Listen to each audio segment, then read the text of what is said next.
ఓయ్! ఇది నా పెళ్ళి అనుకున్నారా? లేకపోతే నా చావు అనుకున్నారా? ఏం మధు, నీ చెల్లిని నేను పెళ్లి చేసుకోకూడదా? నువ్వు తెచ్చిన సంబంధం కన్నా నాకేం తక్కువరా? అసలు ఎవడ్రా వాడు?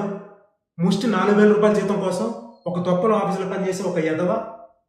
ఒక సవరం బంగారం కావాలంటే సంవత్సరం అంతా అడుక్కోవాలి వాడిని.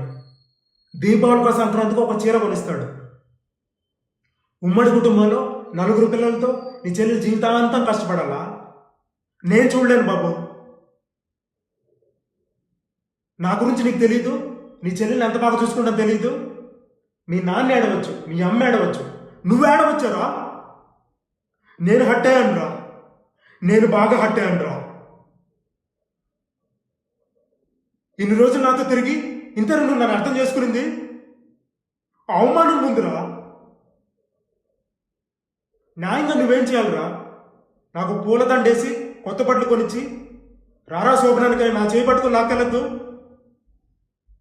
నువ్వే కదరా చేయాలి.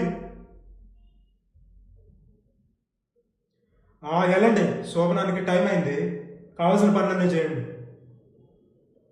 ఓ పెద్దనా, పూలు పండ్లు స్వీట్లతో అదిరిపోవాలి. అమ్మా తల్లి, నీ ఏడుపుతో సంపేత్తరావు తల్లి. నువ్వు వెళ్ళు, వెళ్ళు, వెళ్ళు మధు, వెళ్ళు.